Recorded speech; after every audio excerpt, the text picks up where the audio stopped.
Hello everyone, it's a great pleasure to talk about my project on revival of Proto-Elamite. First I want to thank Face Interface to give me this opportunity to share my project, and also I want to thank Anerte, Atelier National de Recherche Typographic, pardon my French, that gave facility and also choice to work on this project. You probably heard this before my presentation, but in the region we have a belief that writing started around the same time in three different places, which we consider modern-day Egypt, Iraq, and Iran.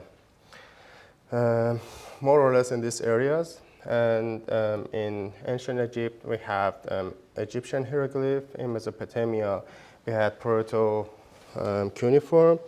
And in Iran, we had Proto-Elamite. It's one sneak peek of one of the tablets, one of the artifacts we have, and we are going to talk about it. But before going deeper into what we have, I'm going to share some background and some information about these tablets. And sorry, I have to look at this, the other monitor, so that's why I don't have good eye contact with you. We believe that Proto-Elamite was living around 5,300 to 4,900 years ago, and we had no idea about the existence of this script till 1903, and excavations happened in Shusha, or Susa. Today we have more or less about 1,700 tablets, clay tablets, which majority of them found early in 20th century in Susa, and again most of them being held and on display on the National Museum of Iran and on Louvre Museum. The main purpose of this inscription and this script was for administrative work and for bookkeeping. And today we have a good archive and good documentation of this script on Cuneiform Digital Library Initiative, or CDLI. They have high resolution images, and they have the sign list of all of these tablets, clay tablets. On tablets, we have the majority of signs are numerical values and some logogrammatical signs.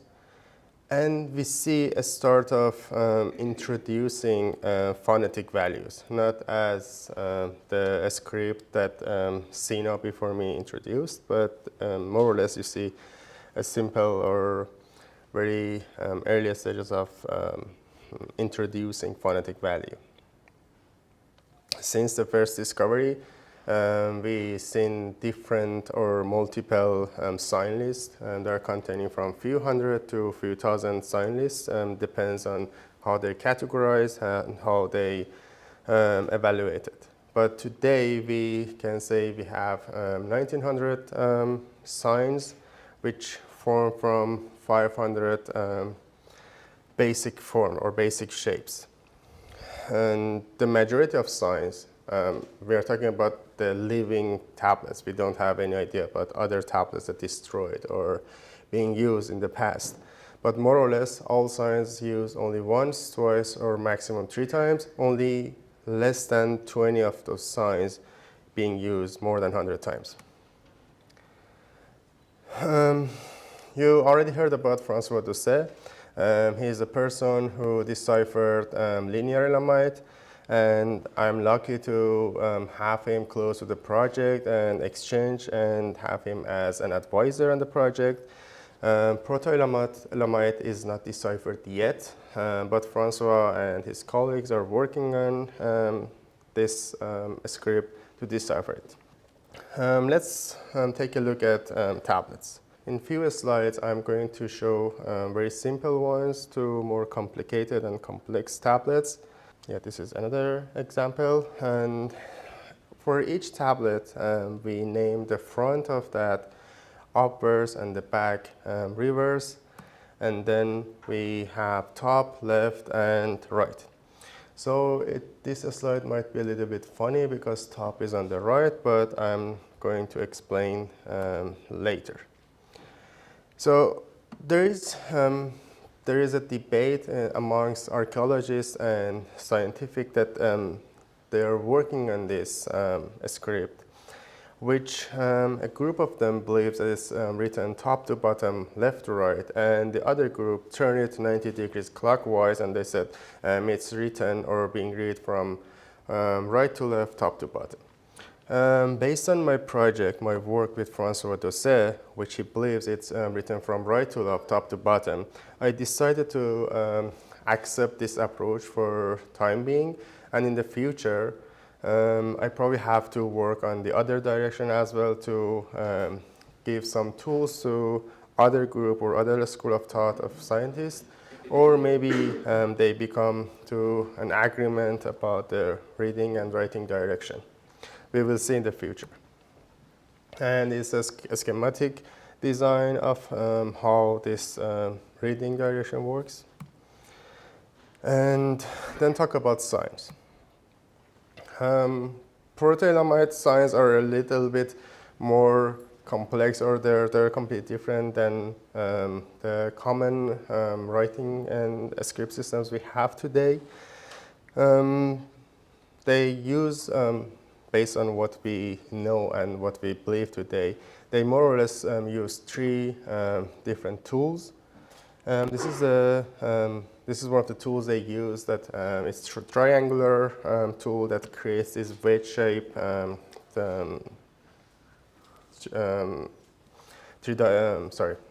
wedge shape shapes, and also we found some tablets that is not triangular, it's just circle round one, but this is the most common. And on some other signs, as I marked here, we have a larger diameter cylindrical shape that creates these circles. They're even, and they use this tool in two different ways, as direct impression and side impression. And we have a smaller cylindrical shape, which creates at least a few different shapes. Deeper or harder impression and shallow impressions, which you see on the right side of the slide and on the left side of the slide.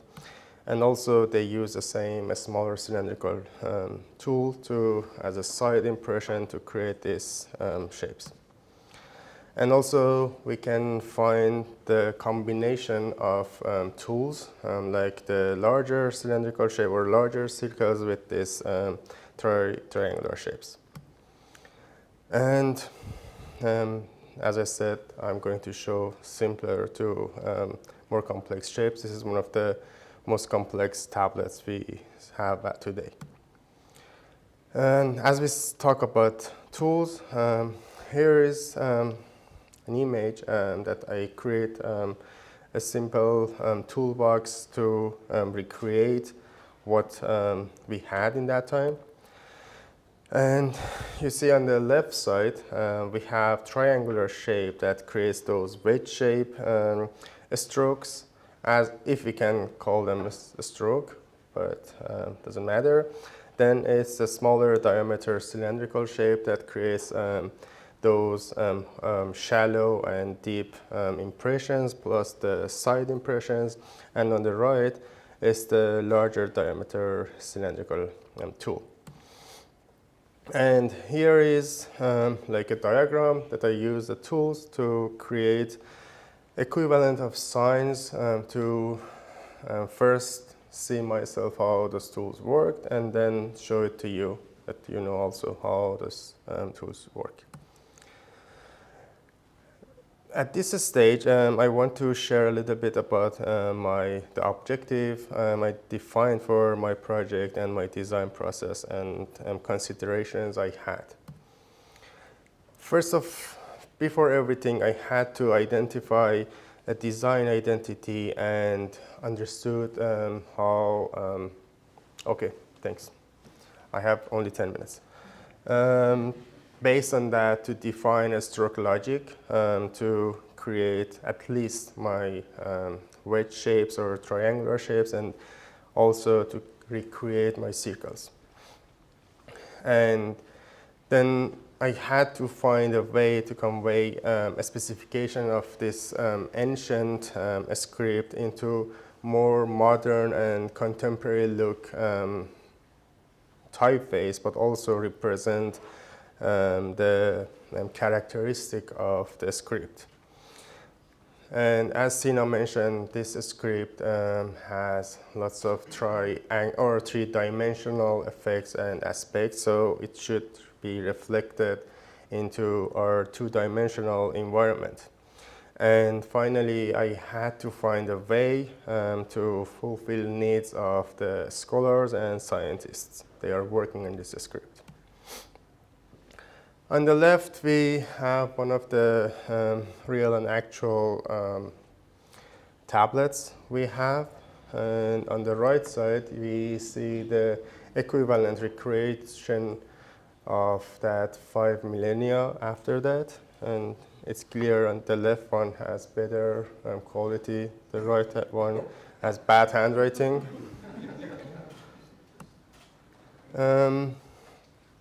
As I said, there are three stylus that they used, and I had to find a design language or characteristic to create those.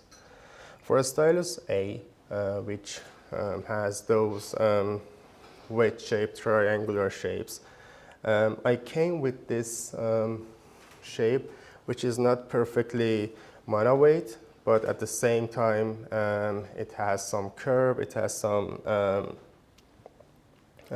flat parts at both sides, to first of all avoid the very sharp corners and also be able to control the overall contrast and design value of my letter forms, but also the roundness represent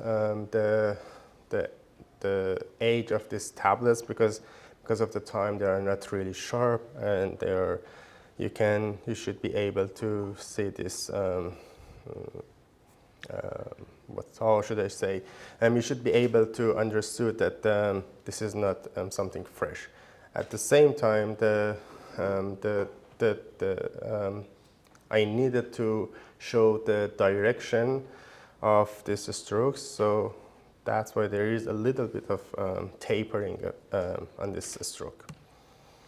And because we have different length of strokes, I had to develop different thickness for my strokes. And here is a closer look for details. And then for the stylus B, which is my narrow or a smaller diameter cylindrical shape, where I had to find a way to represent the deep or shallow impression versus the side impressions. And for stylus C, also I had to find a way to show that. This one it's the simplest one, but this one was the most challenging stylus or shape for me, because there was discussion between me, series of discussions between me, Francois, Thomas, and we look at different examples, because today most of articles and books written about Proto-Elamite showing this gray spots to show shallow impression of larger diameter.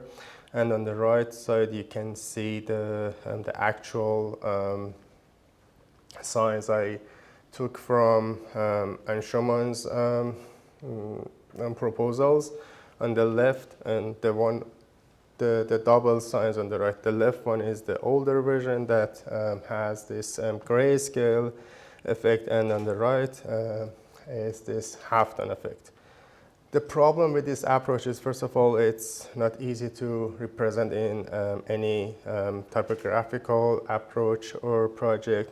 Also, it creates some problems, like when we have the one on the right side as a halftone.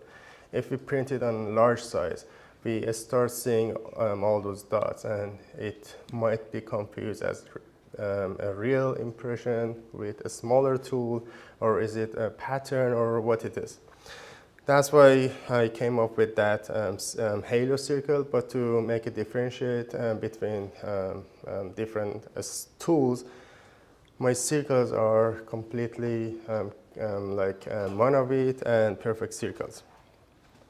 And also later on, I find some older facsimile that they use only halo circle to represent that. And now it's time to look at some of the letters I designed. I show the letters from the larger size to a smaller size to give you impression about different sizes. I can go quickly here. 5 minutes? Okay, so I go a little bit faster. And this project is far from complete, because right now I have a little bit more than 300, but I have to go more than 1,500, and who knows when I have to stop. And as of today, this is the full glyphs that I have, the smaller size. And here is one of the tablets. I tried to recreate it with my typeface. On the right side is how today scientific papers or archaeologists communicate, and they name each sign. And at the bottom is a recreation with the current typeface that I'm working with. And here is an example of the typeface being used in the regular text. And this is the same text on a larger size. And because it's my last slide, I'm just going to talk about my next step, which is we have to test the typeface on different mediums and see how it works. And probably one of the comments you are going to share is that this typeface is probably a bit lighter than regular body text, which is another concern that we have to evaluate if this need to have two weights, or I ignore comments from scientists. I don't know, we have to see. And also after a certain point, I have to evaluate if the project needs to have the other direction, the other reading direction or not. For that, I have to rotate all the signs, do adjustments, and create another one. Thank you.